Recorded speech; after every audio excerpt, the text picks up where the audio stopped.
So, hi everybody, thank you so much for coming. Good evening and welcome. So, we're going to talk about the regulatory landscape of cryptocurrency in Asia, particularly Hong Kong, Singapore, and China. And we're in a fantastic position today because we do have a little bit more clarity. Although I did wonder whether they should say regulatory clarity in Asia, question mark, because I think there's an awful lot of things that are still not clear. So for those of you who are meeting for the first time today, I'm Julia Charlton. I'm a lawyer and I'm a partner of the law firm Charlton, and I'm chair of something called the Commonwealth Chamber of Commerce in Hong Kong. And I'm delighted to introduce our speakers. I think they're all great. We've got visionaries, thought leaders, and lawyers. And there will be legal, financial, tech, and regulatory coverage in tonight's event. So we're going to start off with each of the speakers talking for about 10 minutes each about subjects, and obviously that's going to take about an hour. If you need to wander around in the middle, please do. And then after that, there will be a panel with everybody chatting for about 30 minutes, and then lots of time for Q&A, as much time as you would like. So I'd like to introduce our first speaker, who probably doesn't need much introduction to any of you, the wonderful Angelina Kwan. She's Senior Advisor at IMC Pacific. Hawaii. So it's one of the biggest campuses. It's beautiful. That's going to be fantastic. Wow, well, congratulations on that. And Honorary Adjunct Professor at the Hong Kong Polytechnic University School of Accounting and Finance. She's previously also been Senior Advisor at HashKey Group, and I'm sure we're going to hear about from Angelina today. She's always very enthusiastic and full of insights about the future of cryptocurrency in Hong Kong. So to make her life really easy, she has to say all of that in 10 minutes. So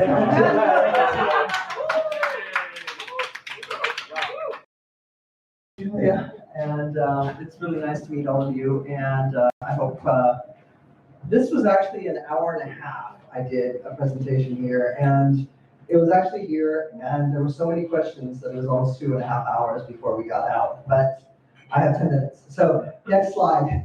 So what we're going to talk about is the new possibilities. Next slide, after the disclaimer, just a moment explained. We're going to talk about the current status of global regulation, and then what are some of the possibilities and trends that will arise after the regulation of digital assets. And this was actually a presentation for many of the original gangsters, because Club DAO was actually formed by some OGs or original gangsters. And Will and John, who own this club, are very much pioneers in terms of digital assets. So it was very much aimed to them. Today, many of you come from TradFi or from the legal, traditional finance, or legal side. If I go too fast, please ask me afterwards. I'm happy to explain stuff to you. Next slide. I'm going to talk fast. So what's the current status of global regulation? Next slide. What you're seeing now is what used to be just a few countries that had regulation is now being overpopulated. So the yellow is more and more and will be changing more and more in terms of countries being regulated around the world. Now, why is that? Because the International Organization, if you haven't read it, the International Organization of Securities Commissions commissioned a report, and we're going to talk about that in the next slide. And basically what you're seeing is you're seeing the US come out with the regulations, but there's still a fight between the US SEC and CFTC about who's going to get the carriage for regulation. You've got Gary Gensler pissing off everybody, and thankfully Coinbase and a lot of companies are coming here to get licensed, so keep it up, Gary, we love you. You got Canada that just came out with licensing. The most important though for me, because I live in Hong Kong, is the fact that Hong Kong put in if not the most comprehensive set of regulations. It wasn't this happy before. My father passed away in December 2021. I remember having a call with somebody very high up in the government, and that person said, "I'm sorry, Angelina, we're still going to ban retail." And I said to them, "Look, you ban retail, Hong Kong's dead." Because already Crypto.com, FTX, and a lot of firms had already left Hong Kong. But something happened. It was a combination of a number of really cool people that worked with the government. Chris Hoy, I credit Chris Hoy, I credit Julia at the SFC to really make a sea change and to work with Paul Chan, who's the financial secretary of Hong Kong. And they convinced John Lee to talk to China. And now today, we have the most comprehensive licensing regime that allows us to get licenses in Hong Kong.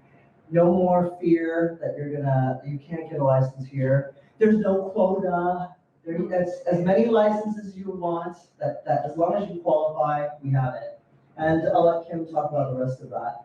But MICA also came out from the European Union to seeing more and more clarity on licensing. Next slide. So it's a lot more happy now, as you can see. FinTech Week is going to be fab here this year. And we're getting so many foreign visitors that are actually coming to see what's going on in Hong Kong. HashKey, where I was the group COO, has just gotten their first license, and OSL has gotten the second license under the new regime.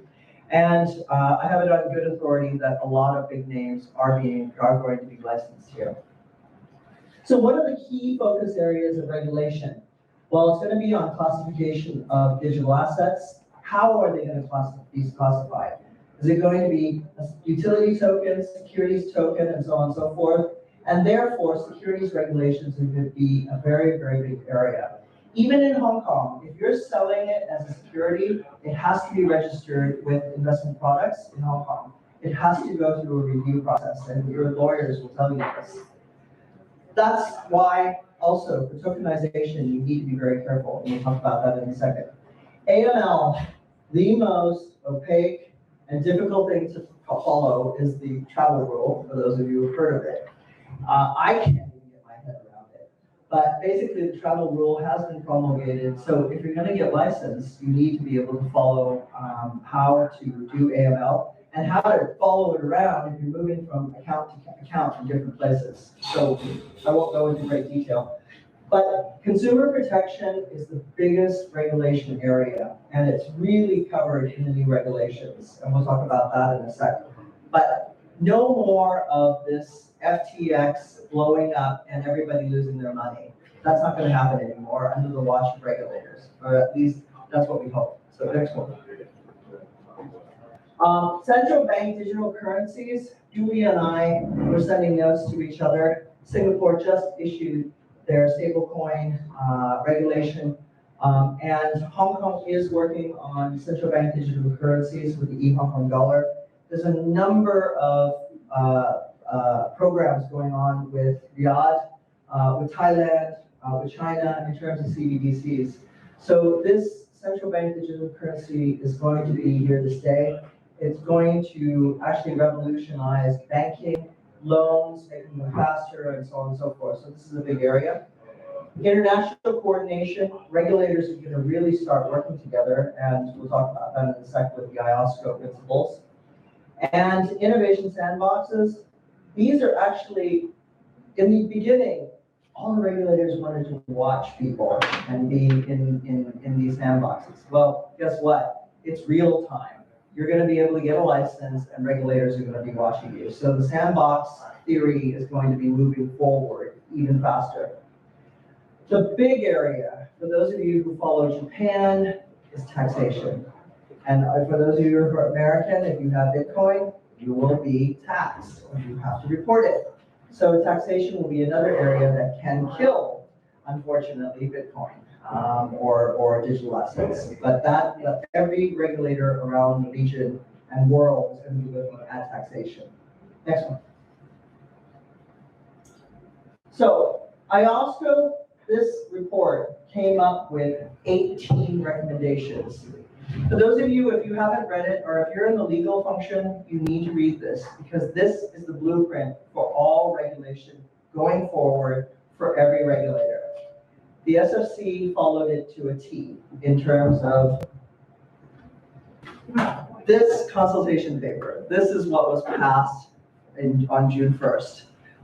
And it's almost verbatim of what's in this guideline.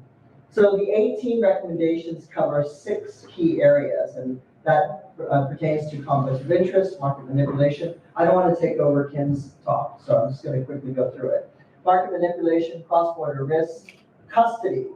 This is an area that's very, very interesting. And people with like Fireblocks, Hex Trust, they're all looking at possibly expanding their businesses if we can get it out. Operational technical risk as well as retail access. Next slide. And there are a number, these are the 18 recommendations that are under this.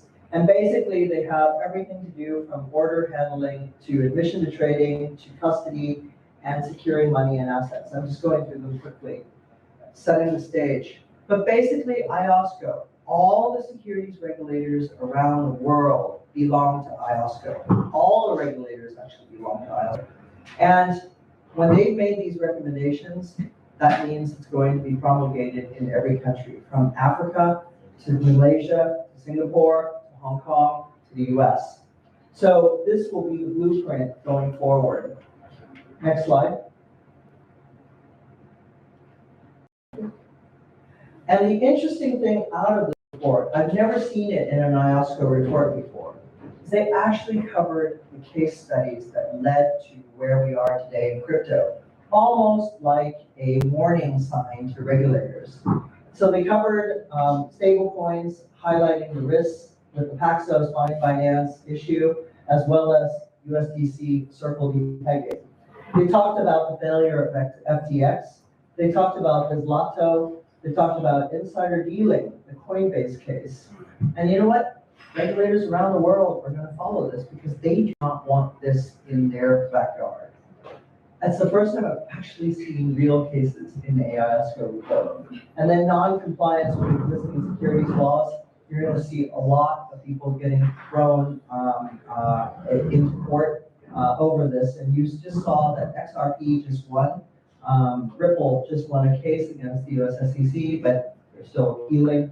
So this will continue, securities laws and protections for investors. Next slide. So basically the possibilities and trends that will arise after regulation of digital assets are basically what we're going to see is a ton of new possibilities. Next slide. I'm really moving fast. You're going to see institutional participation, mainstream adoption of digital assets. And who's the person who's starting the anti-crypto club? Well, I hate to tell you, more and more companies are going to be moving into digital assets in some way, shape, or form. If even that they have their own private blockchain to keep their own data intact, or even hedging using USDC or stable coins, or guess what? There's going to be a new tokenization guideline coming out from the SEC in less than 2 months. So this will cause a huge uptick in terms of tokenization of assets. Houses, cars, boats, you never know. So that's going to be a new product that's going to be really, really super interesting. Consumer and security will be very important, and I talked about stablecoins and digital currencies. Next slide. I'm really going fast. This normally is 2 hours. So we talked about tokenization. DeFi. My ex-colleague Keith Joyce came out with a statement saying that he's going to regulate DeFi. And you know what? I believe it. So right now, regulators around the world are really trying to figure out the most difficult thing to do, which is to actually put your arms around something that has no arms. So you're going to see some sort of DeFi regulation in the near future, but you're also going to see more and more adoption in DeFi. And there's going to be a ton of regulatory challenges as well as taxation and reporting. Next slide. So key message, next slide. Basically, all the overall impact of regulation is it's going to be multifaceted. If you're open to opportunities, you are in the right field because there's so much going on. And we were just laughing because there are 3 major events just tonight. One at Finiverse, one here, and then there's another one going on somewhere else. So everybody is in this for the better and for the good.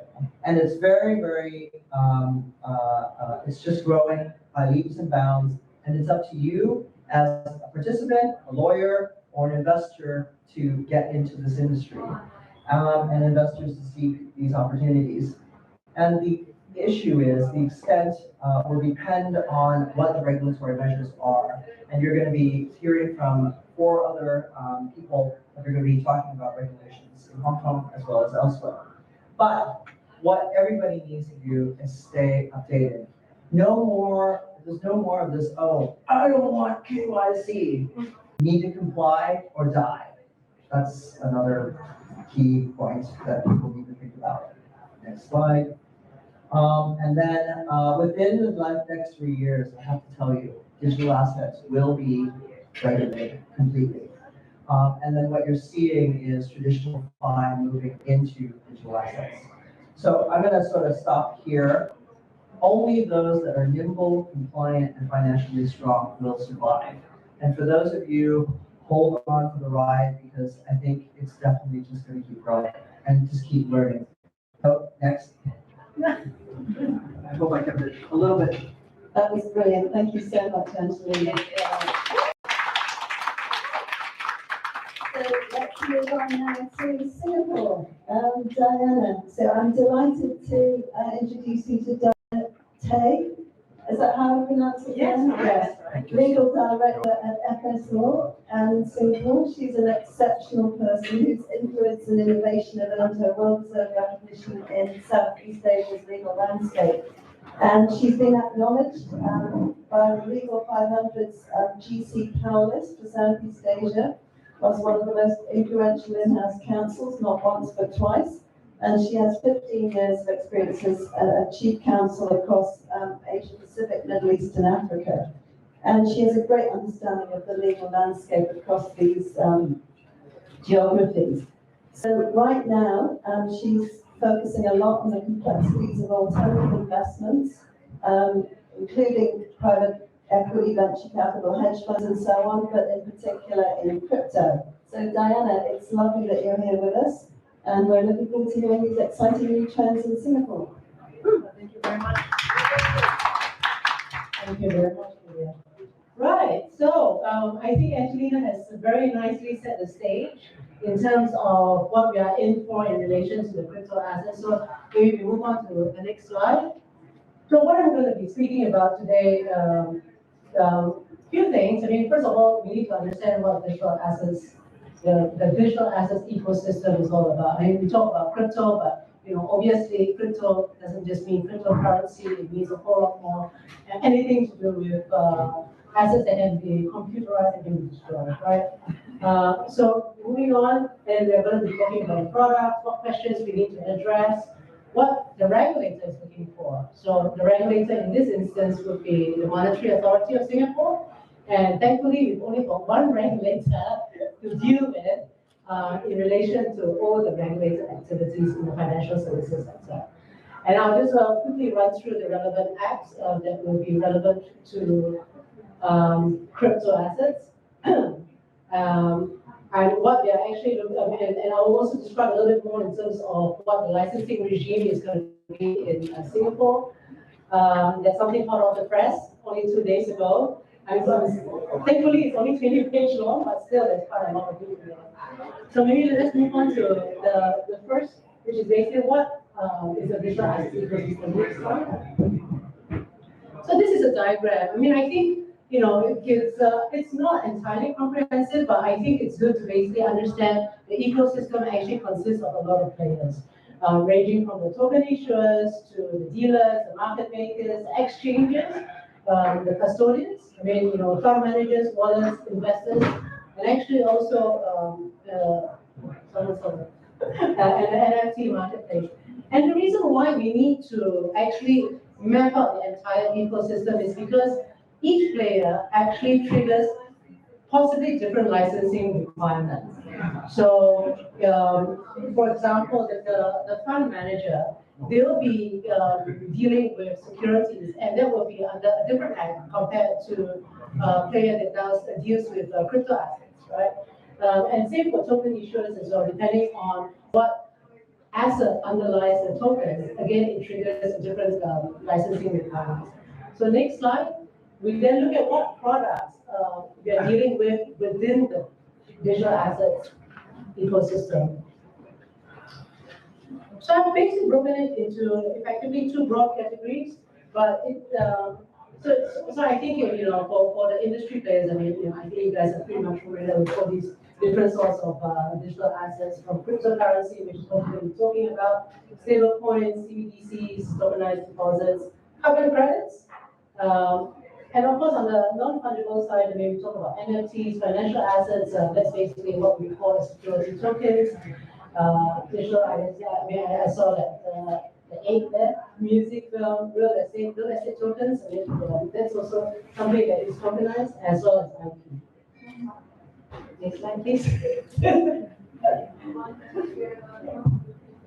And of course, I mean, having a look at who are the players within the ecosystem, and as well as what products we're dealing with, the questions that you as the industry player or us as lawyers will have to address is basically, what are we regulating here? What products are we regulating? What services are we regulating? Because once we identify what products and services that we're going to regulate, it will then determine what laws are applicable. So what statutes apply to those products and services. And of course, I mean, with that, basically, what licenses will be required in relation to those products and services. Next slide. Okay, so I mentioned earlier that we've got this one regulator to deal with, which is the MAS. And I like to put this picture on. We call it the MAS temple, and this actually is coming out from their website, so it looks a bit blurry because I actually just cut and paste from their website. The reason why we want to understand the MAS temple is because we want to know where they're coming from, and especially for us who are going to be dealing with the regulator in terms of applying for license and applying for what have you. You want to know what their objectives are in terms of their role as a regulator. Next slide. So when you look at underneath the temple, their objectives, obviously, they're there to basically make sure that they oversee a stable financial system. They provide they want to make sure that the intermediaries are safe and sound, the infrastructure is safe and efficient. There's all about transparency as well. Not just in the markets, but also in intermediaries as well as offerors, right? And how they, and of course, I mean, underneath all of that, actually, obviously, their role is always to look after the consumers, right? And how they go about fulfilling each of these objectives is in these tenets where they're focusing on the outcome, shared responsibility. So again, depending on the players within the ecosystem, what each of their responsibilities are. I mean, they are not wanting to dictate the do's and the don'ts. It's based very much on how risky the product is or not. So there's a risk appropriateness, responsive to change in cycles, impact sensitive, as well as clear and consistent. I mean, the main thing is basically you want to have clear and consistent rules such that players will know what they are in for when they are dealing with those sort of products. So the underlying principles are really very much risk focused, disclosure based, and I mean, MAS, to be quite honest, they are very, very supportive of companies. You can actually have a very constructive dialogue with them even before you put in the application for license. So next slide, please. So okay, now we come to the sort of the meaty part, and this is where I'm gonna hopefully not bore you guys too much, but so in terms of the relevant act, when we talk about essentially this main act, which is the PSA, we call it the Payment Services Act, and this Payment Services Act actually covers 7 regulated activities. The relevant regulated activity that we're going to be dealing with is the Regulated Activity Act, which is digital payment tokens in dealing and exchange. Next slide. And under the PSA, there are basically 3 categories of licenses. Essentially, ignoring the money changing license, we talk about you apply either as a standard payment institution or a major payment institution, so SPI or MPI. And again, depending on the volume of transactions, the size of transactions, you then apply it to either be an SPI or an MPI. The four key risks that the MAS actually really wants to focus on actually is set up here.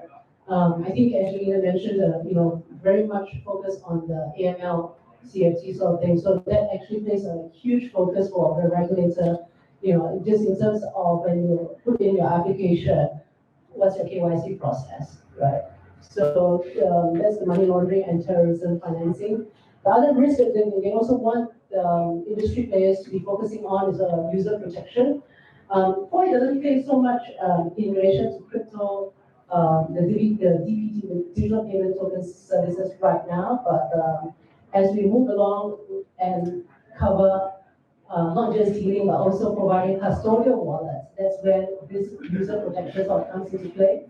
Interoperability, I mean, that's kind of more relevant to the other regulated activities. I won't talk about that. But of course, I mean, because we're dealing with digital assets, the fourth risk is also a very important area for MAS, i.e. the technology risk. Next one.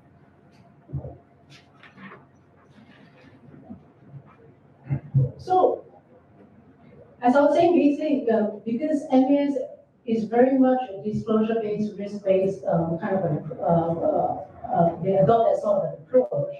So, where I have identified the four key risk areas, just mapping it out against the different regulated activities. So, if you look at where we are talking about in terms of DPT, that's digital payment tokens, dealing and exchange. It seems like the only risk that triggers is in relation to money laundering and terror financing. And it seems like as if, when you do DPT services, you don't have to think about user protection. You don't have to think about interoperability. And I will explain to you why, but at this point in time, for the type of services that you are going to be carrying out when you're doing a DPT dealing or exchange, all you have to think about is customer due diligence. So you just think, oh wow, that's easy, isn't it? You just basically do CDD plus the technology risk. We should be able to get the license, right? Well, not really, but okay, let's move on. Okay, so this is just basically, just explaining the four key measures dealing with the four key risk areas.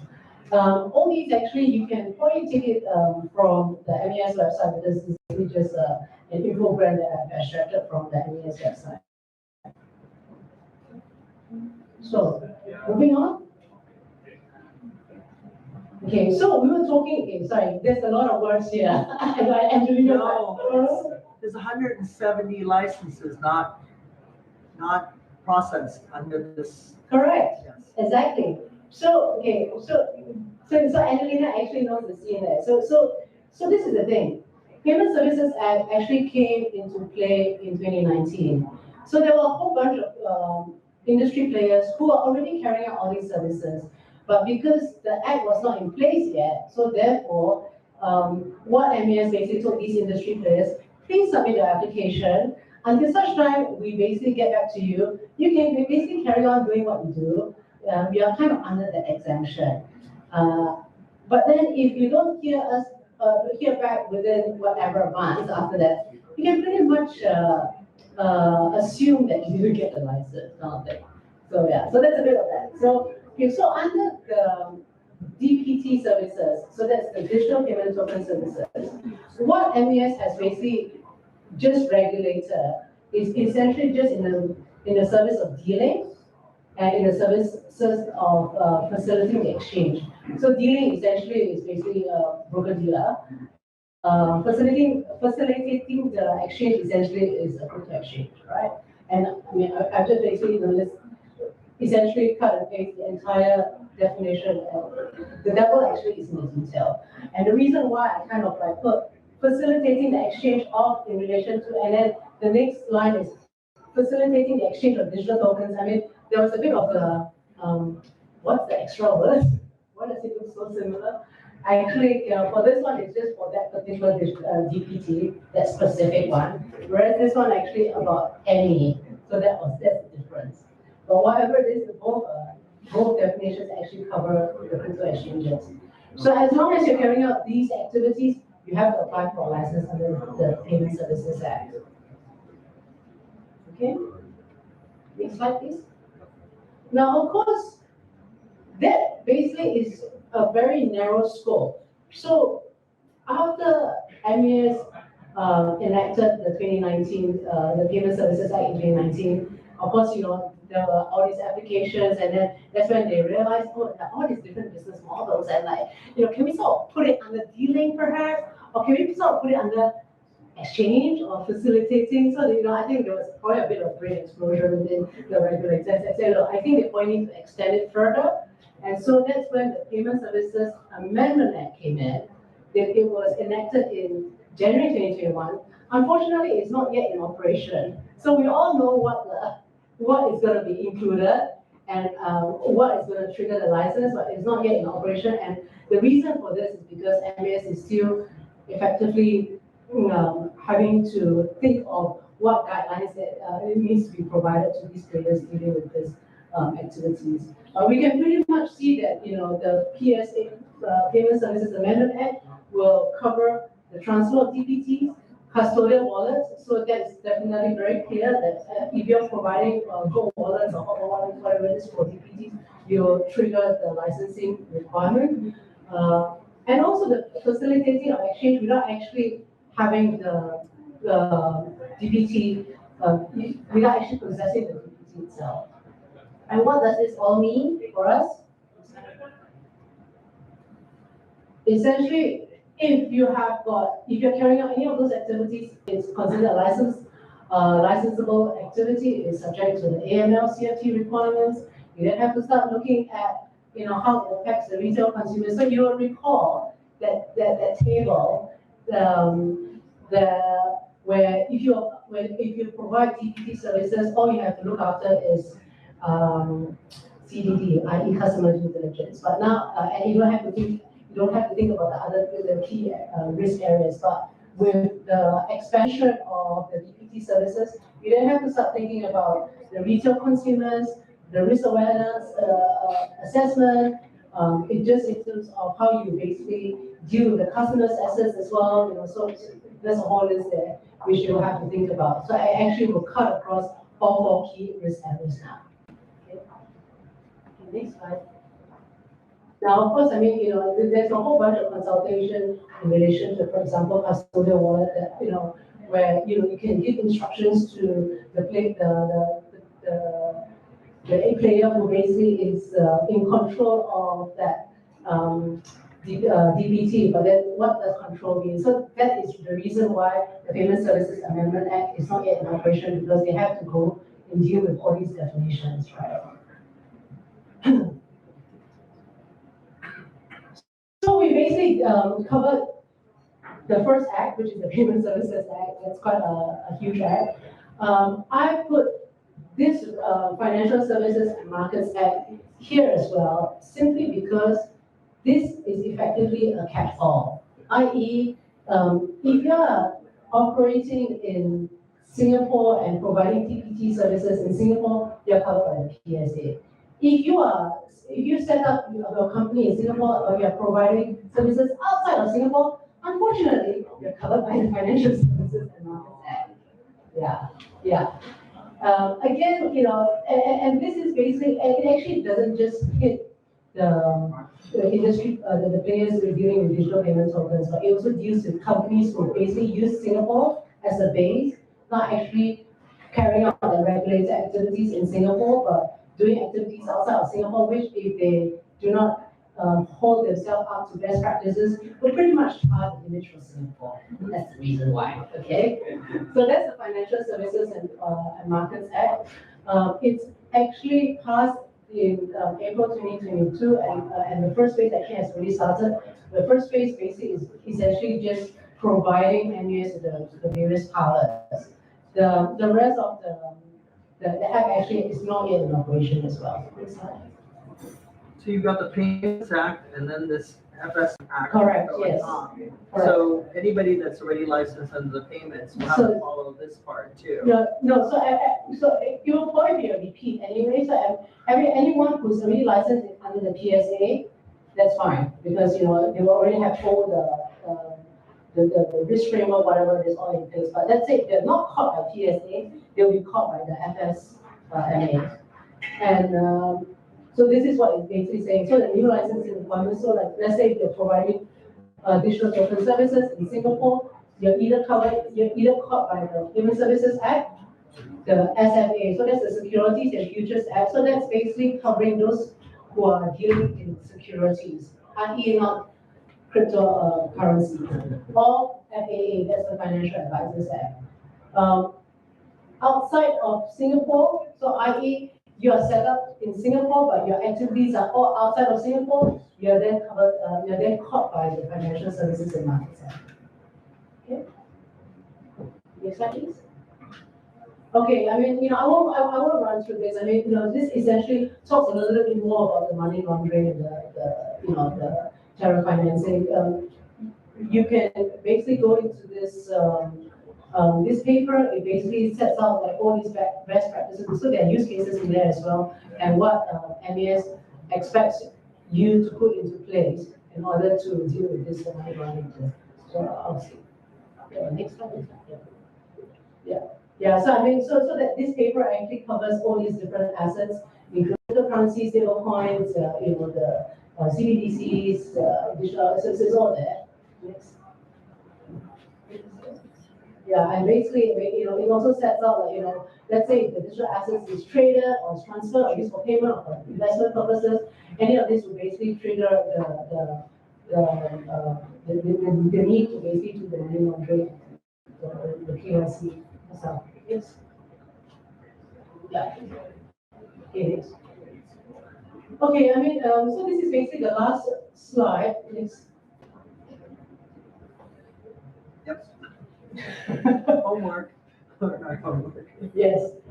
So I mean, you know, I basically put that quote up there by Mr. Ravi Menon. So he's the managing director for MAS, and there's always been a lot of questions around. Look, you know, Singapore has positioned themselves to be, you know, very crypto friendly, and yet we've got this whole queue. I think Angelina mentioned it's a whole queue of applicants who have not yet heard from the regulator as to the outcome of the application, what's going on, right? And then, you know, there is like, yes, we are supportive, but no, we're so basically what Mr. Ravi Menon basically said, yes, we are supportive as long as it basically deals with digital asset innovation, but no, we do not want cryptocurrency speculation.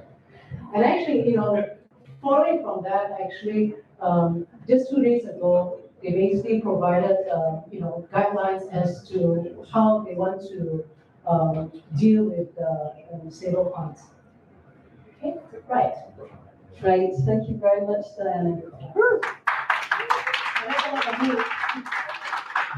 So, yeah, that was a great overview, but slightly longer in 10 minutes. Sounds like it's the, Singapore sounds like they don't call us, we'll call you. Thank you so much. That really was extremely informative, Diana. Thank you very much. I'd love to hear from you, David. Okay. I think we've switched around, so it's you next, if that's all right. So, David Zoe, I've known for very many years. He has been a member of Legal Link, which is one of the sponsors of this event, for many years, a China member. And he's a partner at Grand Way Law Offices. They're in Beijing, and he's qualified in China and in New York and California. He's been ranked as a leading lawyer by Asia Law for many years. He works on cross-border M&A, capital markets, regulatory issues, and most recently in virtual assets and blockchain. And I guess David works in a rather limited, to some extent, challenging landscape in mainland China. So, David, over to you. Well, thanks, Julia. Well, it has been quite quiet, in China for almost 5 years. We don't talk about crypto, okay? And all the crypto exchanges, mining companies have moved out of China. But there's a change recently. The change, came from the new license regime in Hong Kong, which brought, a lot of interest in China. So a lot of, crypto guys from China are moving to Hong Kong. They are applying for the license, trying to think about what we can do. So, so that's the background. I'm happy to talk about this. Well, I will start with the digital currency, which the Chinese government is quite actively promoting. And we started in January 2022. They promote the DCP, and well, the DCP as promoted in China, it's kind of the same thing, as the legal tender, and it's centrally managed. It's managed by the central bank, and also very selected banks are allowed to kind of to operate this, like ICBC, Bank of China, and so they put like 100% reserve fund to the central bank. Then they can distribute and promote the digital currency.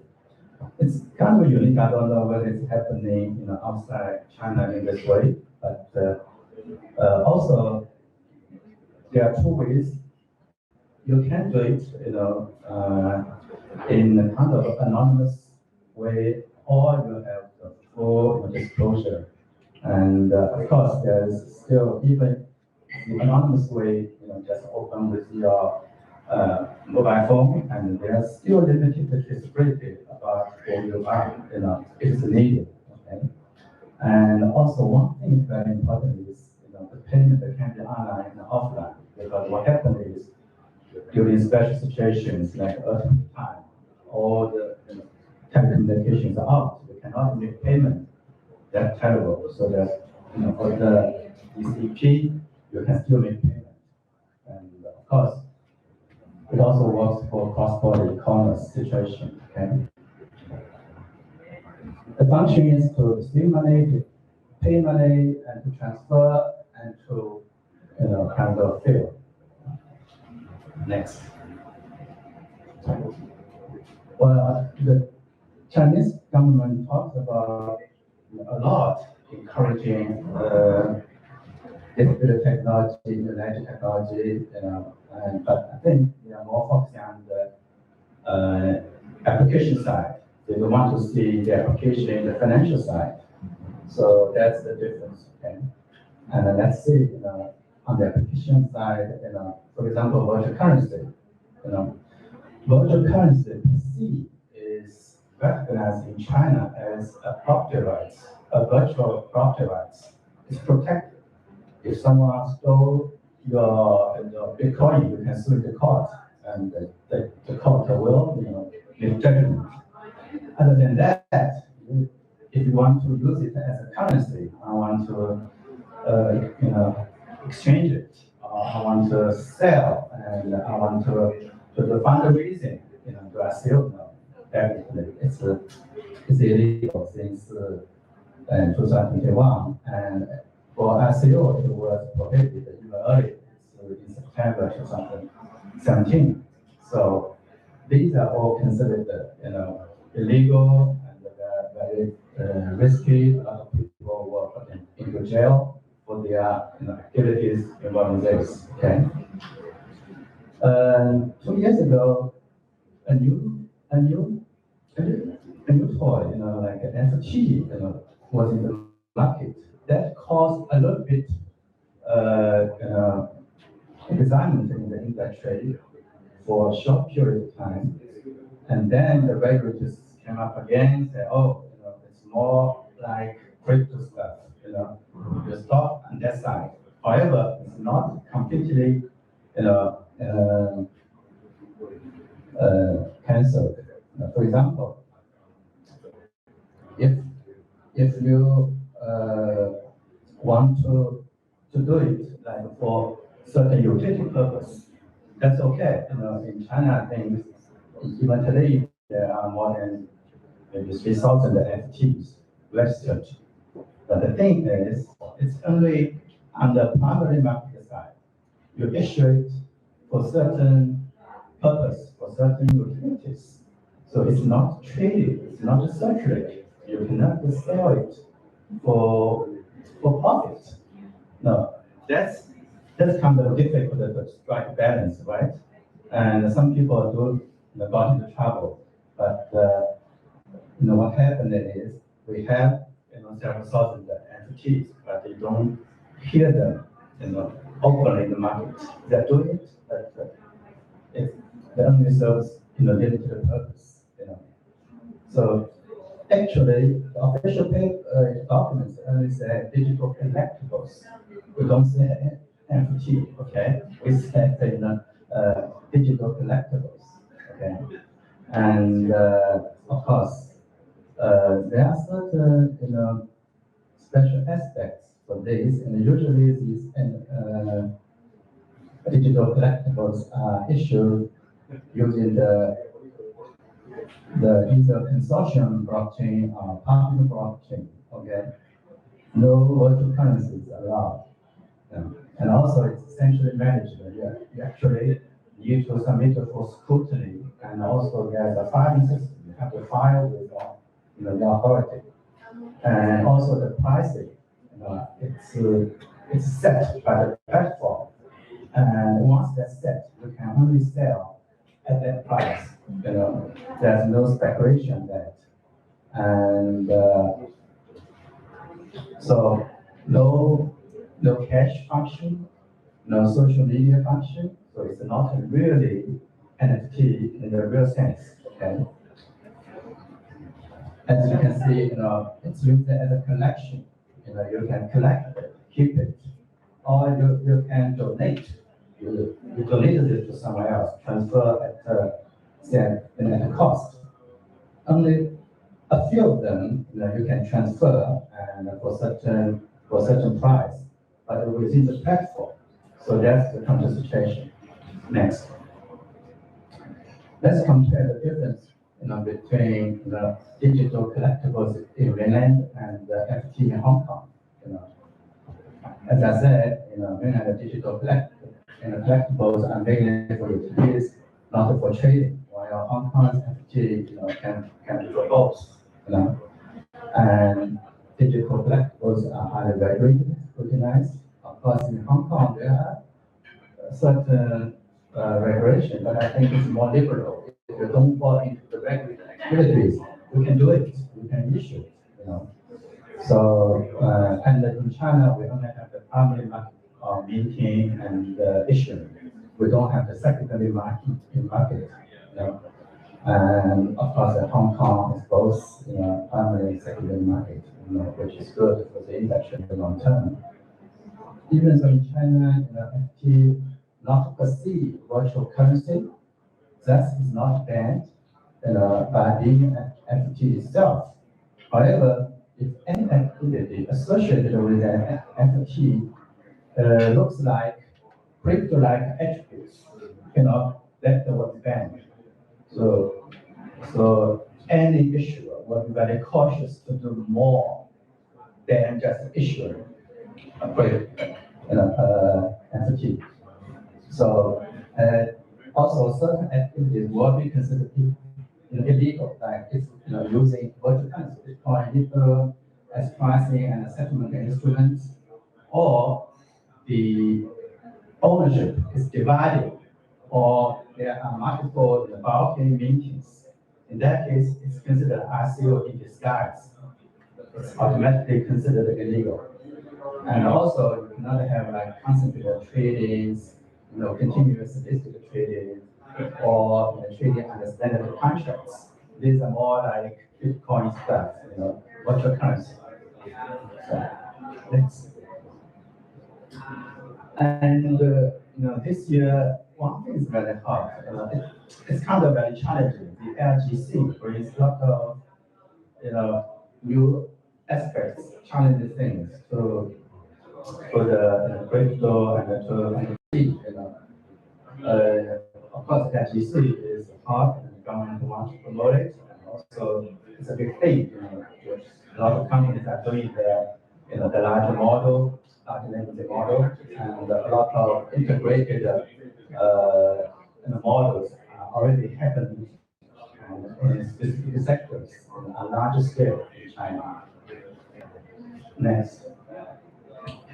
So for and China already has a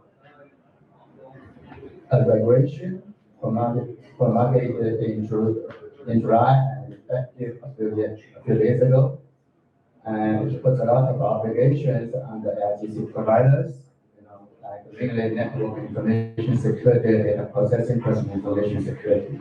These are the obligations the provider must take care of.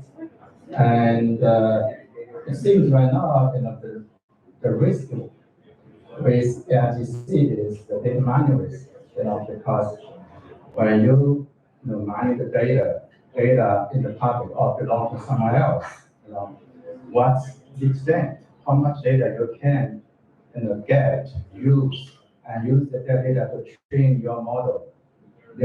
There's a certain limitations. Okay, if it's virtually substitutes the original website, that would be considered unfair competition. So I think already there are certain litigations in China on this kind of thing. You took my data from my website, so something like that. And also the data and the model must be based on lawful original data. That's also very difficult to control. So I think in the future, the compliance issue will be very big, and the platform providers should be careful to take out the compliance due diligence, to make sure the data are processed based on agreement, based on consent, and so that's one of the risks. The other is personal information risk, that could happen very easily. Because, for example, some famous movie star, her image may be used in certain ARTC model robot, how do you protect the image rights of this person? So there are a lot of issues, and of course, like the public statement, policies, and consent, claims, this kind of thing you have to put in place. And of course, there are compliance issues. Reasonable use of the contents posted on others' website is okay, and if that's the basis for reverse, that's okay. If no, you might be in trouble. And of course, when you reproduce, adapt someone else, the contents, image, copyright, then you might infringe their right to reproduce, to adapt. So this area will be very interesting and challenging in the coming years. So we'll talk a bit more with the Q&A. Thank you very much.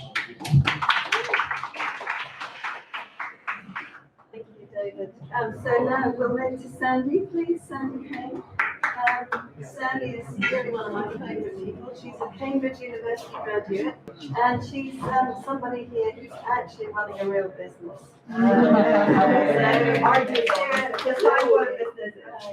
And she's the co-founder of Scroll, which she'll tell you more about it, but it's a blockchain company that competes with projects like Polygon and Apple Labs to establish standards for Ethereum scalability, aiming to enhance privacy and scalability simultaneously. But Sandy can tell you more about that. She's a real trailblazer in this area. She's got a lot of experience from research and business development and project strategy. And she's not just been involved in startups, but she's also been a blockchain investor and a very early starter in this whole space. So, Sandy. I want to thank Julia for inviting me today. Very, very flattered to be here. Julia's been a long time mentor of mine, and particularly when in my earlier life, I had a very, very long stint of time when I was an aspiring lawyer, and then very, very quickly realized I just don't have the eye for details. And, and therefore, when I first discovered blockchain, I thought that was really interesting because it's kind of codified rules. So if you're fairly certain about how you want certain rules to be implemented, you can hard code it in a blockchain and it's immutable and the contract always gets enforced. And that in theory solves my, lack of attention to a detailed problem, which I'm sure like a lot of kind of junior researchers and aspiring lawyers deal with. And then later on, when I discovered ZK, like zero-knowledge proofs, that's kind of even more hard-coded version about if you're really, really certain about certain commitments that you want executed, then ZK is really, really good for that. But we can dive a little bit, we can kind of come back to that a little bit later. So I think we have probably quite a lot of lawyers in the audience. Never want to lose an opportunity for free legal advice. So let's do a quick show of hands. Who here thinks centralized crypto exchanges are compliant in Hong Kong? Anyone? Hong Kong regulation. So this is what we're talking about, regulatory clarity, right? So I just wanted to get that. Are we all on the same page here? So no one thinks centralized crypto exchanges are compliant in Hong Kong. My hand. No. I think Kim's gonna talk a bit about this in a minute. I think they're on their way to being, aren't they? They can be. So it has the potential, but currently no one thinks they're compliant under the Hong Kong regime. But it gets a little bit more complicated than that. So who thinks? So who thinks? One of the few examples, but now it's escaping. Who thinks Bitcoin is compliant in Hong Kong? Bitcoin is compliant. Yeah. Like as a product, or if I were to buy Bitcoin, or if I were a Bitcoin operator, if I said I work Blockstream and I work for Bitcoin, like would I be a compliant person or entity in Hong Kong? That's why the regulator is not regulating it and makes the decision on the broker or the licensed person before you can issue or sell it. Right. Because they didn't authorize it. Okay, so Bitcoin is not 100% authorized. Okay, that's fine, but I got a bit more of an explanation for something. It's not super clear cut anymore. I think it's compliant because it's just a commodity, it's nothing else here. Your thing is on. This isn't working. Right, it's just a commodity, so I think it is compliant. The big problems over there are now. Great. Well, that's exactly what I was hoping for, to get a debate going, so I no longer have to give the talk. So who thinks Ethereum is compliant in Hong Kong? Same. Okay, so also not super clear, right? So I think one thing that is like super interesting or I think needs a little bit of clarification is what is under regulatory remit. Who here thinks Microsoft Word or any of SaaS companies needs to be regulated? Right? I don't think anyone can think that SFC has remit over any kind of tooling or products that have a utility. Right? So I think where it gets a little bit kind of interesting is, obviously there are issues where tokens can very clearly fall under a security agreement. So if there was an ICO and had more than 100 kind of investors, that clearly falls under the CIS. And and if it's kind of like an ERC type, a standardized kind of fungible token, then that kind of makes it look closer to a security than it's not. But then, what if it has a use case? What if I need it for something? What if I need it to get access to a particular club? Or what if I need it for paying gas fees? What about NFTs? Does something being unfungible, does that make less of a security? So I think there's a whole lot of gray areas that are not super clear to an operator. Sorry, such as myself. So it's always good to hear all these analysis about this is what all the regulators think, but when you're in the arena, when you're building a product, you're the thing that is being regulated. So having this whole array of gray is not super helpful.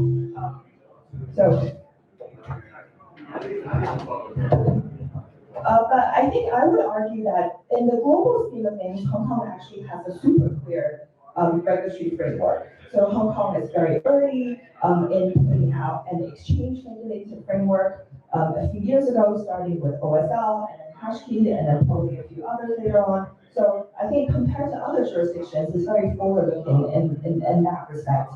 And Hong Kong has also said it will have a framework for regulating stablecoins, and then it will also have a framework later on about regulating real-world assets, and so on and so forth. And as time progresses, a lot of the more kind of not quite sure of this regulated areas such as like Uniswap, should that be regulated as a product or as a utility or as a commodity? Doesn't matter if they have a fee switch. All these granular issues come into play. But overall, I think I would probably try and argue that Hong Kong is quite clear, and as somebody who's operating kind of as ETH, which is an Ethereum staking product in Hong Kong, I feel like I'm not really kind of at the edge of the not quite living on the edge as some other market participants. So maybe I'll wrap up like the very, very quick and not very legal chat about kind of just a quick intro about what Scroll is and whether I think Ethereum is a security and whether layer 2s and other input type of projects should be a security. I think what the interesting about Ethereum is that it is incredibly distributed and it has a very real use case for paying gas fees. And it's not quite like a business. It's not like an entity somewhere that's accruing value, even though Ethereum validators around the world are accruing a ton of value. There's probably about 10 billion USD worth of ETH that's been kind of accumulated by the operators of ETH around the world. But that does not go to the issuing entity. So the issuing entity is actually a charitable foundation. So it might operate some validators, but it's definitely by no means accruing the majority of value that the network creates. It has a lot of users. So by being a user of Ethereum, I need to hold some in order to access the network. And also as the network grows, I can stake it and I can gain something like 5% yield, 4-5% yield in Ethereum basis on staking mechanisms such as like Rocket Pool or Lido, and that makes it look a little bit more like a security. And there are other consideration factors such as how centralized it is, and also like whether the validators are OFAC compliant, and so it's a complicated space. And so we're building something that is kind of accelerator of Ethereum. The difference that the interesting about an L2 is that from a legal basis, you inherit the decentralization level of Ethereum. So if how decentralized a particular protocol is the determining factor on this regulated clarity scale, then L2s are exactly the same as Ethereum. So if you think Ethereum is decentralized enough, then L2s in theory are just as decentralized. And if you think security is a factor, like in terms of like network security, how many staking and validator operating power, then L2s also inherit that part of kind of the regulatory certainty around the world. And I think that another interesting thing that is kind of legal issue that's being played out in the market is that when a lot of tokens are now kind of reaching that point of distribution, not by a public sale or an ICO. A lot of projects are reaching the point of distribution through something called an airdrop, where people are receiving these like network access tokens through participation of doing some work. So by doing some work within the network, you receive a part of the network. So it's kind of like companies rewarding their early customers with a stake in the business, but does that make it more or less of a security? If you didn't buy it, does that mean SFC can still regulate like your behavior in owning and holding an asset? What if this asset has yield, like it pays you dividends on part of the network access? And all these issues are, I think, over the next 3 to 5 years, will come into play, and we'll be here to kind of have these open conversations and with everyone here and engage with regulators. So I want to thank Julia again for Friday to have all of us, throwing out some crazy ideas out there. You guys enjoy the talk. Thank you, Sonia. I hope we're going to hear a little bit more about Scroll later on. Kim, are you going to wrap up by telling us all about the current state of regulation in Hong Kong? Right.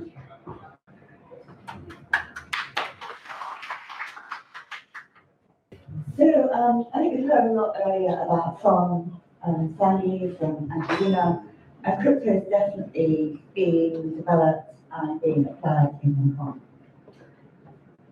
And this is definitely in line with Hong Kong government policy, which is to develop Hong Kong as an international crypto hub.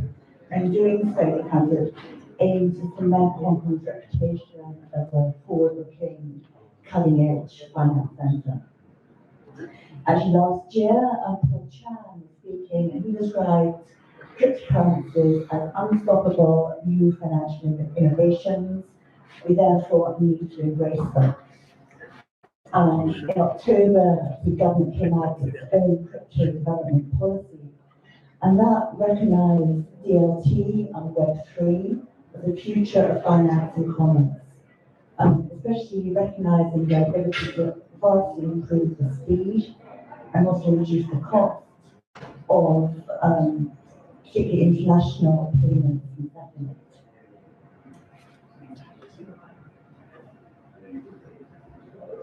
I think Hong Kong was spurred into action by the FATF revised recommendation 15, which imposes an obligation on all member jurisdictions to license or register virtual asset service providers and to ensure that they comply with anti-money laundering and counter-terrorist financing obligations.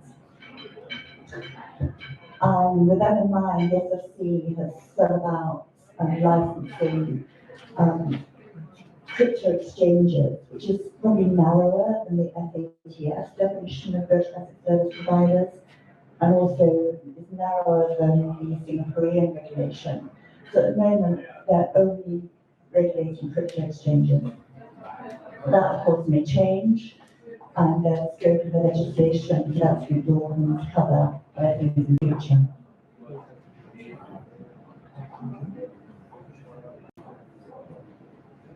Apart from the crypto licensing regime, the SFC in October 22 also introduced a new authorization regime for ETFs, which offer exposure to crypto futures products, provided they're listed on US exchanges. I think to date, the Hong Kong Stock Exchange has listed 3 ETFs, 2 on Bitcoin and 1 on Ether, a future that is. And those are all listed on the Chicago London Power Exchange in the US. I think the other really interesting trend which we're beginning to see now is the tokenization of traditional securities, particularly at the moment tokenized bonds. In February this year, the Hong Kong government issued its first tokenized green bond. And more recently, in June 23, Bank of China's international investment arm issued 200 million yuan worth of digital structured notes on the Ethereum platform. So I think that is going to probably rev up, maybe eventually spread to equities and also interest in funds. So it's really just at the very beginning at the moment.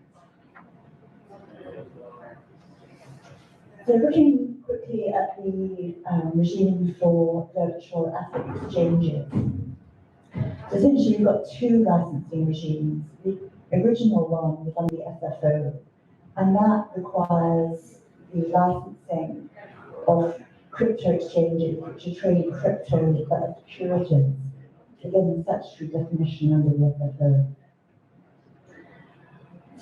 There's still a bit of a grey area exactly where securities begins and ends, to say the least, but no worries, because whatever it is, if it's being traded on the exchange has to be licensed. So if it's not a security, then you have to re-license under the new regime of the anti-money laundering and counter-terrorist financing ordinance. which came into effect on 1st of June this year. In fact, I think, to be honest, the SFC doesn't actually know which crypto securities in which aren't. And so they're saying, well, register for both because they may change from one to the other. I'm not sure that's actually true, but there we go. It's gonna be interchangeable at the rate we're going. Yeah. The one area they're not regulating at the moment is OTC and exchanges. Now they only apply the regulations to centralized virtual asset exchanges. A centralized virtual asset exchange is one which has an order matching engine, which matches client orders, and also provides custody services as a kind of ancillary services. An exchange, which is just allowing people to come in and buy crypto or sell crypto, you're not required to be regulated at the moment.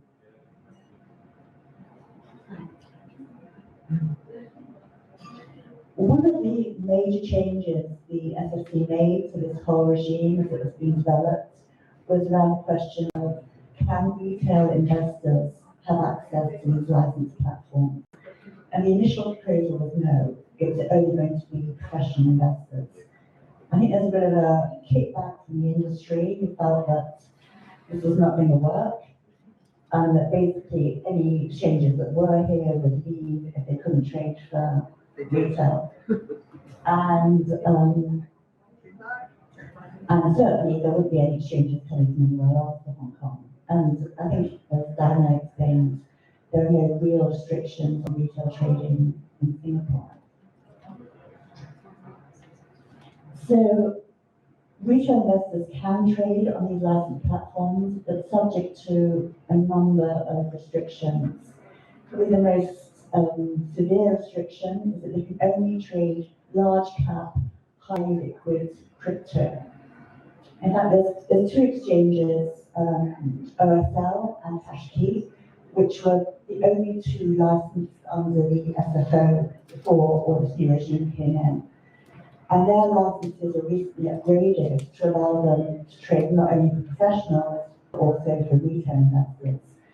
But they both have put out announcements saying that the only cryptos they're trading for retail are Bitcoin and Ether. So that's fairly restricted. And also these exchanges have to get SFC approval before listing any other crypto for retail investment. Apart from that, exchanges also have to set a limit on the amount that each retail investor can have exposed to crypto. And they have to assess their suitability to trade crypto based on their financial situation, their risk tolerance level. So it's quite an onerous regime to allow ordinary mom-and-pop investors to buy crypto, whether it will actually deter exchanges, I probably doubt it. And the other interesting point to note is that while the SFC has said, yes, retail trading is okay, these various additional requirements, such as the suitability requirements, applies not only to retail investors, but also to individual professional investors who've got $8 million Hong Kong dollars worth of investments in securities and other things. So it's pretty limited. Even if you're not trading for retail, the obligations on platforms are fairly stringent.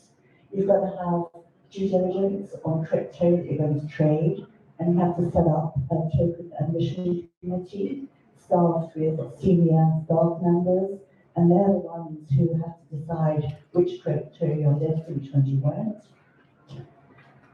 Like any licensed entity, you have to segregate your client assets from your house assets.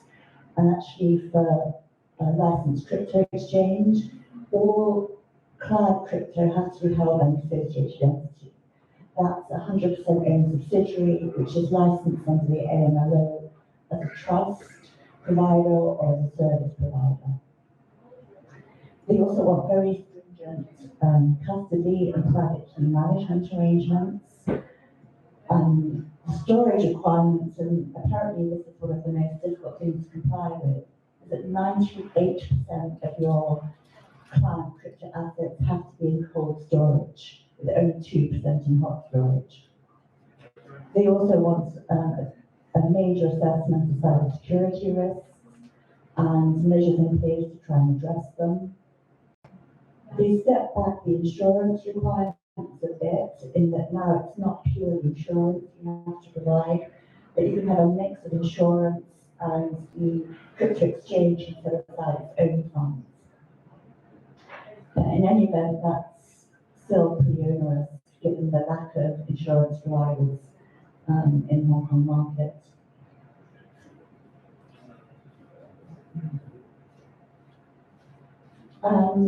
Also, there's a number of restrictions on licensed platforms. And in many ways, Hong Kong had the opportunity to learn from the kind of that were seen in the US last year. And so, for example, licensed exchanges are prohibited from entering into any arrangements with clients which will allow the clients to earn income on their crypto. So that prevents any yield farming, it prevents crypto lending, crypto borrowing. They also prevent both the exchange and its group companies from conducting any proprietary trading through the exchange. And they're prevented from providing margin financing to clients to acquire crypto. So it's pretty restrictive. And I think a lot of the people who responded to the consultation argue that some of these are really overly restricted and that these activities are not always as risky as the SFC and seems to believe. So the new regime under the AMLO came into effect on the 1st of June this year. There's transitional arrangements in place for exchanges that had a substantial presence in Hong Kong before the 1st of June 2023. And this means that they can operate without a license for the first year of the new regime, and that is until 31st of May 2024. But to carry on business after the 1st of June next year, they need to apply for a license at the latest by 29th of February 2024. And similar transition arrangements are in place for the staff of exchanges who want to apply for licensing either as responsible officers or as licensed reps. As for exchanges new coming to Hong Kong, they can't operate until they're licensed. And any exchanges who were operating, who don't intend to apply for a license, will have to close down and move out of Hong Kong. As a license application process, applicants can actually submit a joint consolidated application for SFO and AMLO licensing. It's submitted online. And probably the most onerous aspect is they need to appoint an external assessor who has to assess the crypto business and submit 2 reports for the SFC. And the first one has to go in on the license application, and that's looking at the structure of the crypto exchange, the various controls and procedures it has in place to comply with all the various things that the SFC wants compliance on. And then the phase 2 report goes in after the SFC grants in principle approval, and that looks at do these actual procedures and controls actually work in practice. And the other thing to note here is that the on licensing, crypto exchanges will actually go into a regulatory sandbox, and then the SFC aims to work through various issues around things like custody with the exchanges, and then eventually, when their case is satisfied, they'll let you out sandbox and you're fully regulated. Sorry, Kim, can I just ask, what is an external assessor? What do we mean by that? basically anyone who professes to have the ability to say that you have all these controls in place, I don't know who that is.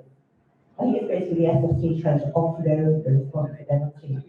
They said basically, it has to be a firm that the potential licensee is gonna stand behind, because the SFC is gonna keep that firm responsible.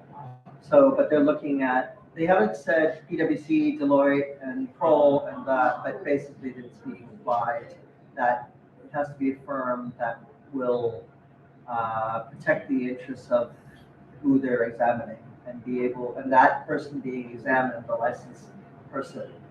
Yeah, so that's like the sponsor regime, but Yeah. that's Yes, Yeah. exactly. That's exactly. That's But perfect. also, there's different types of so-called expert professionals that have different expertise. Right. So one of the questions we get is, well, can you use different professionals for different parts of it, which makes. Yeah, I think it can. Yeah, You can. yeah. Yeah, it is a Security. But, you know, other regulators like Barra and Dubai and so on, they don't have this requirement. It's a real sort of responsibility shifting exercise. It's actually good because the license application will go faster. The faster you can get your thing out, the report out, the faster the SFC will license. Angelina always finds a positive spin. Just pay to play. So as a law firm or an accountancy It can firm, be accounting or security or consulting firm. with law firms, what's the accountancy firms, law firms business? Difficult because of the security aspect and the encryption as well as the technology But, side. you know, seriously, they really know about that? I mean, they've got, some of them have a pretty low-level consulting arm, which is not very impressive. It's good marketing, but that's about it. But anyway, and that's another conversation. Okay. Okay, so apart from crypto exchanges, the FSC for quite a while now has regulated crypto fund managers. Now, a crypto fund manager is a manager of a fund that invests more than 10% of funds gross asset value in crypto. And the way they regulate them is by imposing additional licensing terms and conditions, additional for ones for ordinary fund managers. And these cover the same kind of things: custody arrangements, insurance, cybersecurity, and they also only allow these funds to be sold to professional investors. So that's quite caught up with the new regulations for crypto exchanges, but it will, beginning of last year, the FSC and HKMA also came out with regulations for existing intermediaries, that's banks and brokers, who want to be able to get in on the action by trading crypto for their clients. And basically, the FSC allows this as long as they do so in conjunction with an SFC license and crypto exchange.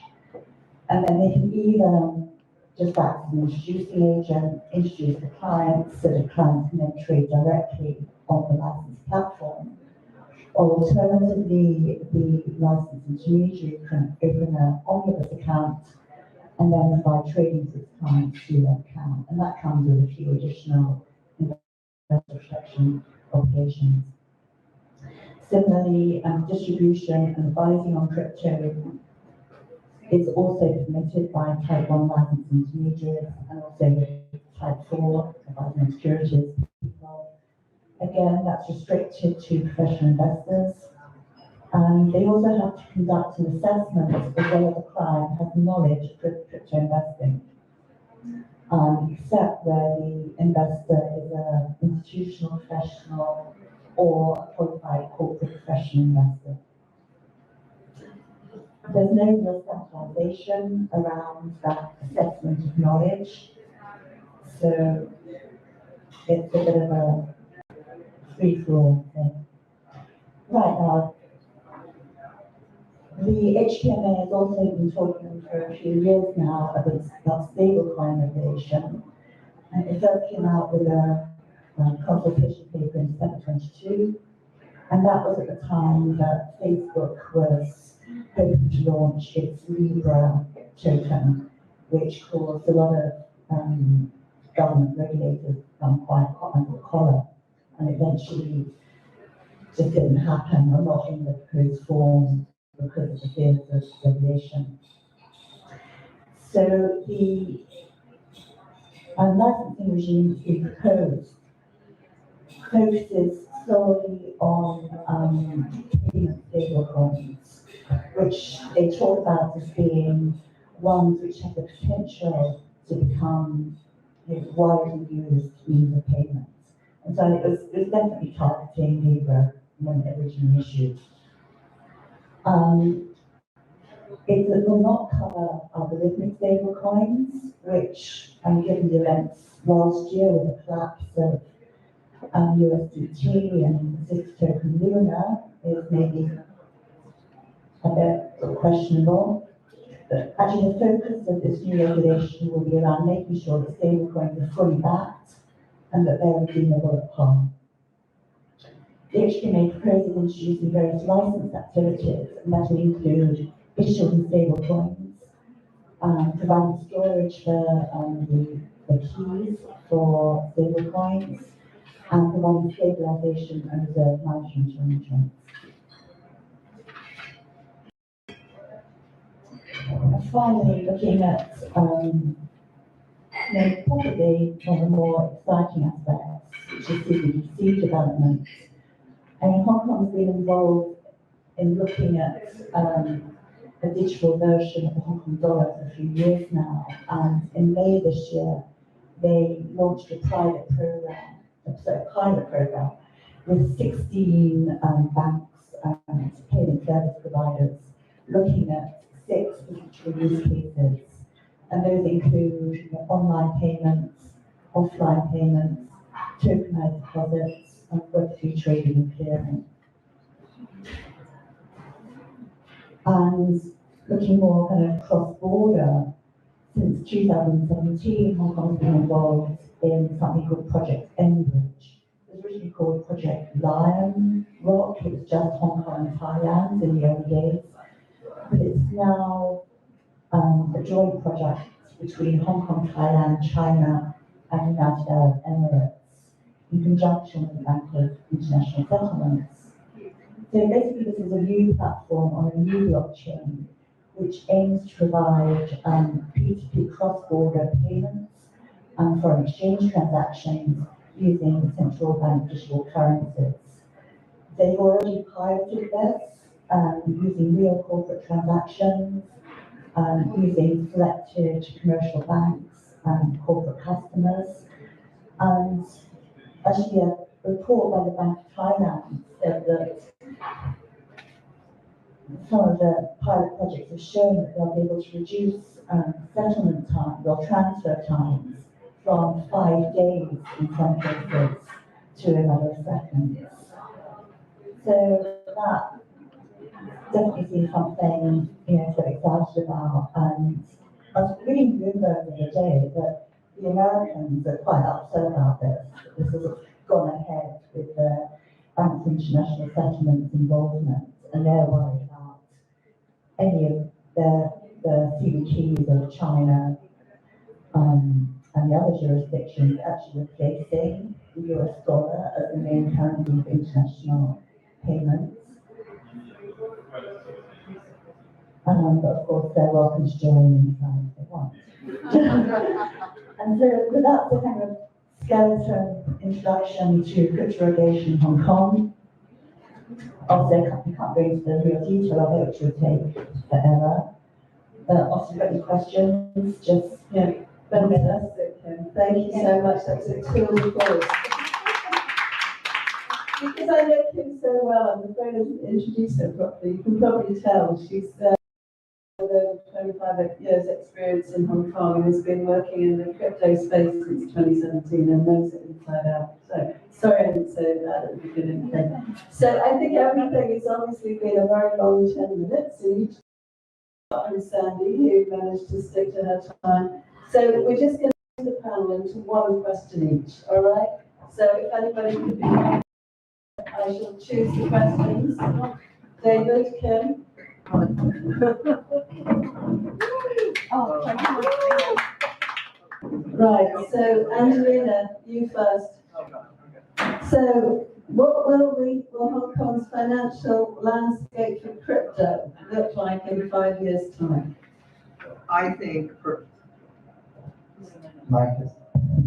I personally think that we have 602 brokers in Hong Kong.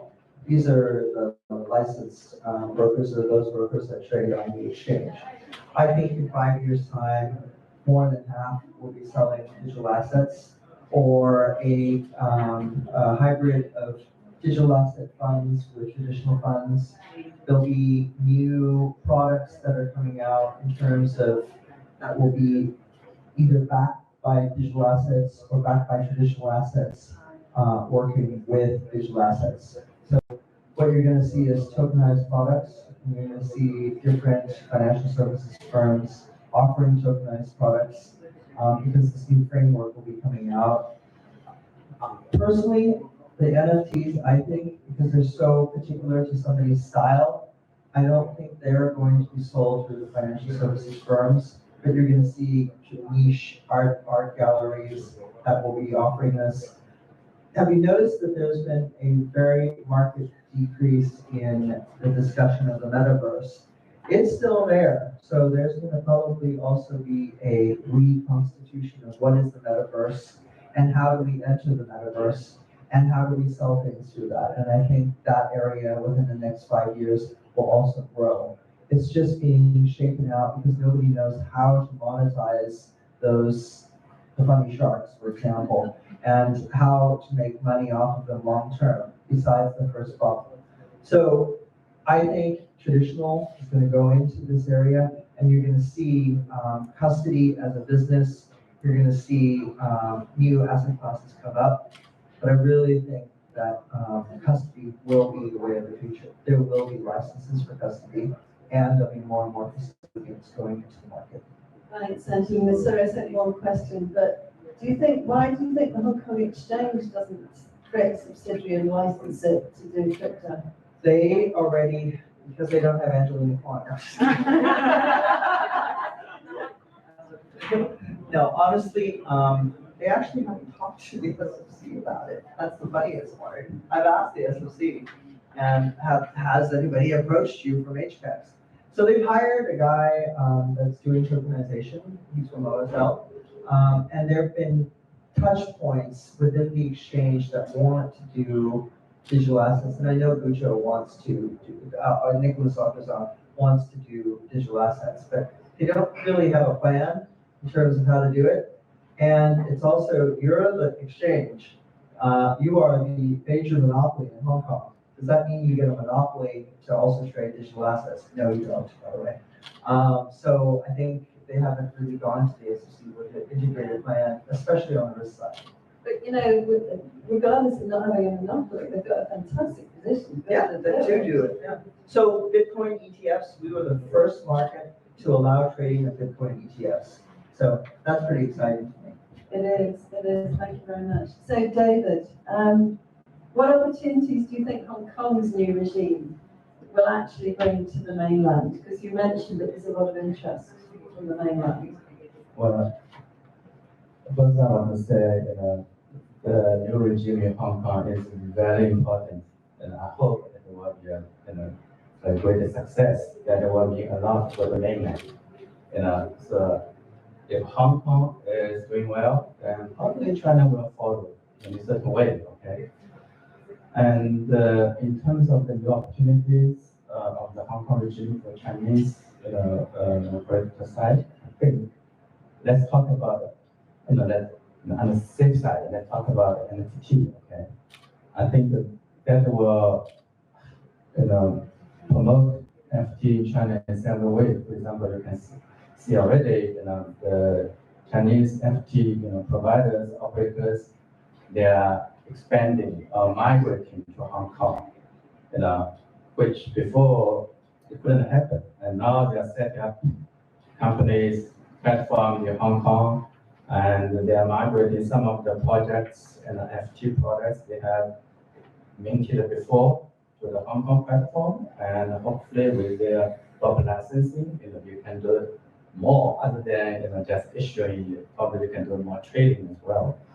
So that's one aspect you can see. And also, the FT issuing tax will be different. Before it's mint in China and no trade in China. Now probably you have the choice of mint in China and probably trading in Hong Kong, or with proper legal structuring, proper due diligence, and you can do mint in Hong Kong and trading in Hong Kong. And that will mean a lot for the Chinese industries, that will open a door for them to do more.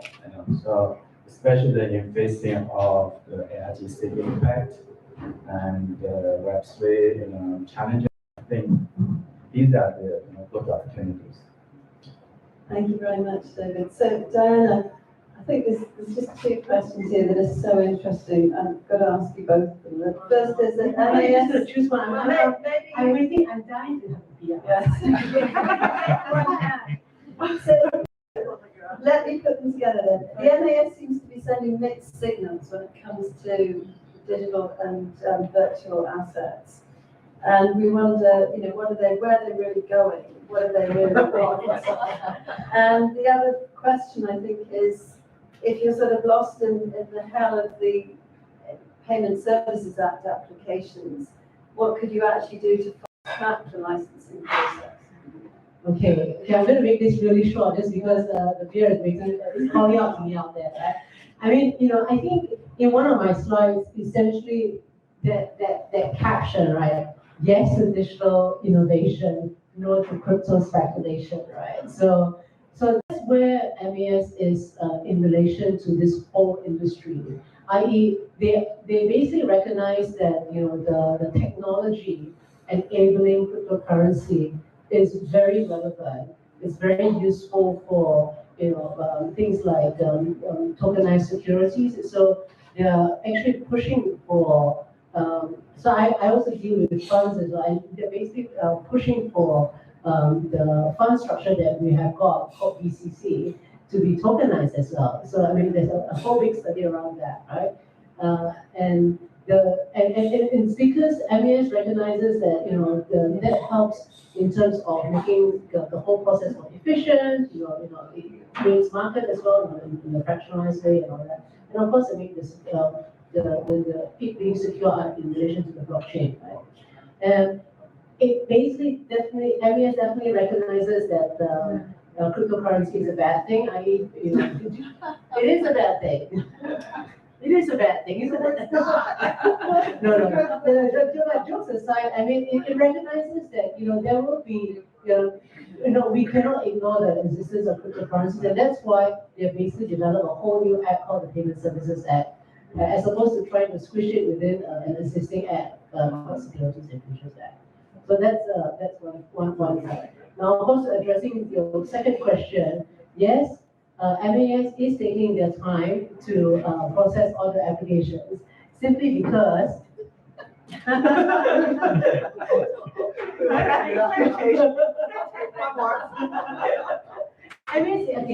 so very quickly, MAS is taking their time to process the applications simply because they're inundated, right? I mean, and the technology is also moving so quickly, and so even like the people within the regulator, they're also having to learn new things. So yes, they have basically provided sandboxes for MES themselves to basically learn through the whole process. But the main focus for them actually is as long as you deal with the four key risk areas, which is in terms of how do you deal with the interoperability, the cyber risk, basically looking after the customer, as long as to deal with those questions and describe in detail what the business model is like. That should minimize the number of questions, but there's still 5 questions to ask you. Not bad. Thank you very much. So Kim, a lot of crypto firms during the consultation process on licensing said that they thought the proposals were overly stringent, and although some of them were not all adopted, What do you think? Do you think they got the balance right? Actually, I was having a look at some of the responses that people put in, and there was a very interesting response from finance. And one of their many objections was the restrictions around retail investors. And actually, they quoted something from the MAS consultation on the Payment Services Act in Singapore. It's quite interesting. I've got it written here. It says that they pointed out that regulation does not shield consumers from the risk of their cryptocurrency holdings losing value, or service providers collapsing due to unsustainable business models, fraud, or risk-taking. And then the MAS went on to say that consumers must have primary responsibility for understanding their investment choices, obtaining the necessary information, and then exercising the utmost caution for investing their money. Which I think kind of ties in a bit with Hong Kong's whole approach to regulation. And I think we do have it in the stock market, a lot of retail, so-called mom and pop investors. And the stock exchange and the SEC bend over backwards to make sure that people don't lose money, even if it means not listing small companies that might end up being the next one above us, because oh my God, they might fail, and then somebody will lose money. I don't know how many of you are old enough to remember the sort of Lehman mini-bond scandal when the SFC was caught super real.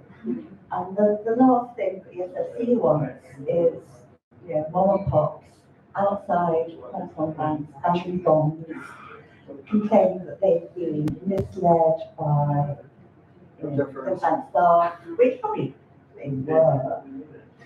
But in any event, and then the other point that the finance consultation made was around the insurance. And they're saying that in the traditional financing sector, there's a cap on how much banks are liable for. Like for the bank deposit insurance scheme caps liability at Hong Kong 500,000.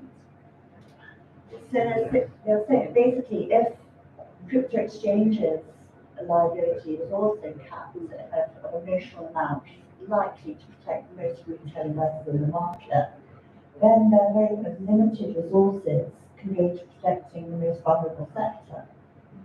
So we don't really need to protect institutional investors, and they know what the stakes are, they're in it to make money.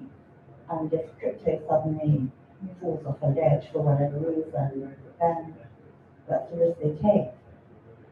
So, yeah, I think in some ways there is too much restriction around retail investors. I'm literally only allowed to trade Bitcoin and Ether.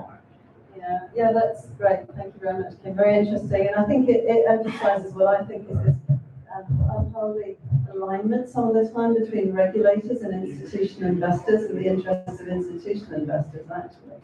Yeah. Anyway, well, I'm going to let everyone have a rest. And I think some of our panel anyway will be around. So if you've got questions,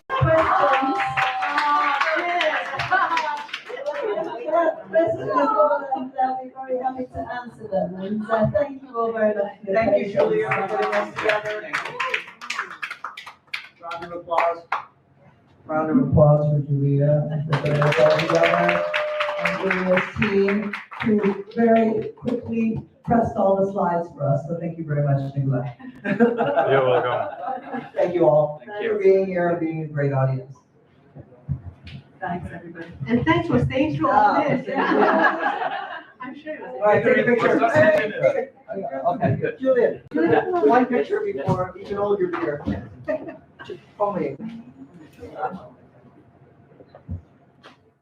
Welcome to the Commonwealth Chamber of Commerce, where your business journey is our priority. Today, we are excited to introduce you to our exclusive membership benefits that cater to a range of professionals and companies. We offer 4 distinct membership categories. Enjoy all the perks absolutely free. You will gain access to exclusive rates for our exciting chamber events held annually. giving you ample networking opportunities. Plus, seize the chance to engage with us by joining our dynamic chamber committees and vibrant social clubs. For just 2,000 Hong Kong dollars per annum, you will unlock exclusive event rates and even have a shot at public speaking at our prestigious events. Dive deeper into the business community by joining our chamber committees and social clubs, opening doors to unparalleled connections. Priced at only 2,000 Hong Kong dollars per annum, you will receive exclusive event rates just like our other members. But that's not all. Enjoy a free marketing platform through our membership benefits program. Your company's spotlight will shine brightly in our chamber news and on our website.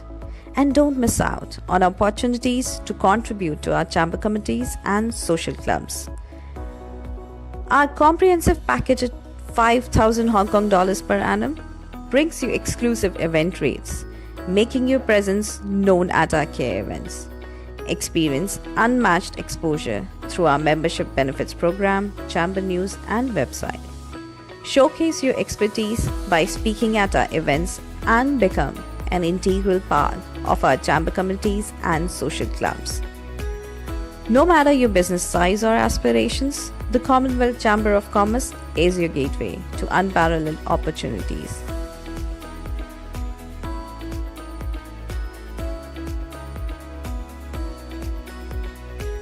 Join us today, and together, let's build a stronger business future.